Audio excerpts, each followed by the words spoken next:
Hello my dear student, कैसे हैं आप लोग। उम्मीद है सब कोई बढ़िया होगा। चलिए हम लोग अभी कोचिंग क्लासेस में चैप्टर नंबर 2 चल रहा है, reproduction, sexual reproduction in flowering plant, है ना। तो उससे संबंधित नीट के कुछ क्वेश्चन को हम लोग देखेंगे। ठीक है। तो जो नीट है, तो क्या हम ऐसी पढ़ाई कर रहे हैं कि हम नीट के क्वेश्चन को सॉल्व कर सकते हैं कि नहीं कर सकते हैं। तो इसको लेके चलते हैं कि हमारा नीट का क्वेश्चन सॉल्व होगा कि नहीं होगा। ठीक है। हम पढ़े हैं कि नहीं पढ़े हैं। और देखो, पढ़ाई का असली मज़ा है कि जब आप पढ़े हुए हो तो आप क्वेश्चन सॉल्व कर पा रहे हो कि नहीं कर पा रहे हो, है ना। और अगर आप पढ़े हैं, खूब पढ़ाया भी गया है, और अगर आप क्वेश्चन सॉल्व नहीं करते हैं तो आपके ब्रेन का वह हिस्सा, क्वेश्चन सॉल्विंग जो पार्ट्स होता है, सेंटर होता है, वो एक्टिवेट नहीं हो पाएगा। आप क्वेश्चन को जल्दी सॉल्व नहीं कर पाएंगे। तो आपको प्रैक्टिस ज़्यादा करना है कि कम समय में हम ज़्यादा से ज़्यादा क्वेश्चन को सॉल्व कर सकें, क्वेश्चन को जल्दी समझ सके, उस क्या करें उसको पकड़ सके, इसलिए ये करना है। तो बातें खत्म, आते हैं टॉपिक्स पे। तो हमारा पहला क्वेश्चन है 67 कि एक पुष्पधारी पौधे में आर्कीस्पोरियम क्या बनाता है। तो देखो, इसका आंसर सिंपल है, भित्ति बनाएगा एवं बीजाणुजन कोशिका बनाएगा। आर्कीस्पोरियम जब आपने डेवलपमेंट ऑफ एंथर पढ़ा होगा तो उसमें आया होगा सबसे पहले, और उसी से आके पेराइटल सेल, वो क्या नाम है, बनता है, भित्ति बनता है, एंडोथेसियम बनती है और मिडिलियस वगैरह बनता है, और बीजाणुजन कोशिका बनती है। चलिए नेक्स्ट क्वेश्चन है 68। आवृतबीजी पादपों में परागनली नर युग्मकों को कहाँ पे मुक्त करती है। तो अगर हम बात करते हैं कि परागनली जो होती है वो मेल गैमिक्स को कहाँ पे मुक्त करती है, तो आप थोड़ा सा एक फिगर देख लीजिए। ये फिगर आप देख के याद हो गया होगा, तो इतनी बार हम लोग बना चुके हैं कि याद हो गया होगा। यह है ओब्यूल्स का, क्या है यह, ओब्यूल बीजांड है। ठीक है। ओब्यूल्स के अंदर होता है क्या, embryo sac, that is the embryo sac. Embryo sac में यहाँ एक सेल होती है और इसके किनारे दो सिनर्जिस्ट सेल होती है। ठीक है। अब देखो क्या होता है कि जब कोई पॉलिन ट्यूब परागनली इधर आता है, ठीक है, तो वो माइक्रोपाइल के थ्रू प्रवेश करता है और सिनर्जिस्ट सेल में जो फिलीफॉर्म ऑपरेटस होता है उसके द्वारा, इस फिलीफॉर्म ऑपरेटस के द्वारा यह प्रवेश करता है कहाँ पे, एम्ब्रियोसेक के अंदर।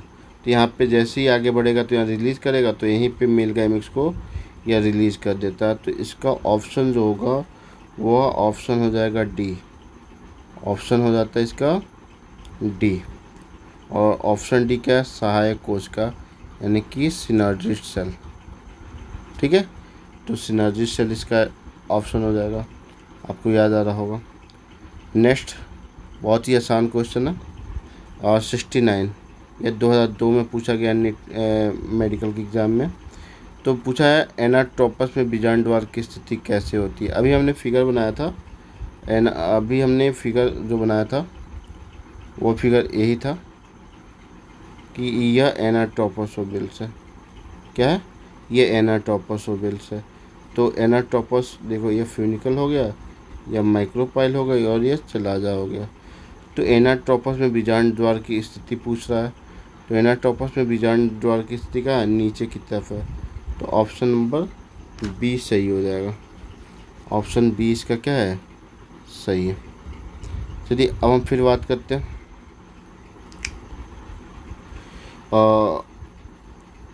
70 नंबर क्वेश्चन का कि एंजियोस्पर्म में 4 लघु बीजाणु तत्व किससे प्रतिबंधित करने वाली भित्ति होती है।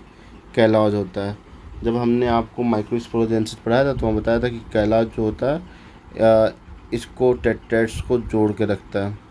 ये मान लीजिए माइक्रोस्पोर है, इनमें 4 क्या पैदा है, 4 माइक्रोस्पोर है, तो इसके बीच में एक प्रोटीनियस पदार्थ होती है जिसको हम लोग कहते हैं कैलास।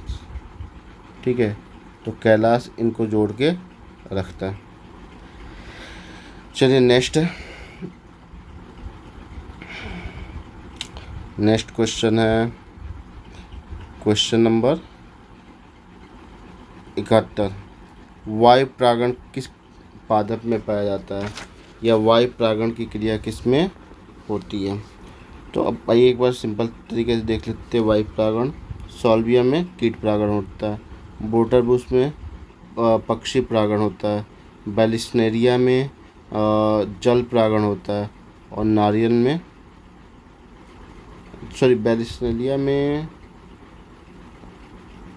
हाँ जल परागण होता है, सॉल्विया में कीट परागण उसमें होता है, नारियल में क्या हो जाएगा, वायु परागण होता है।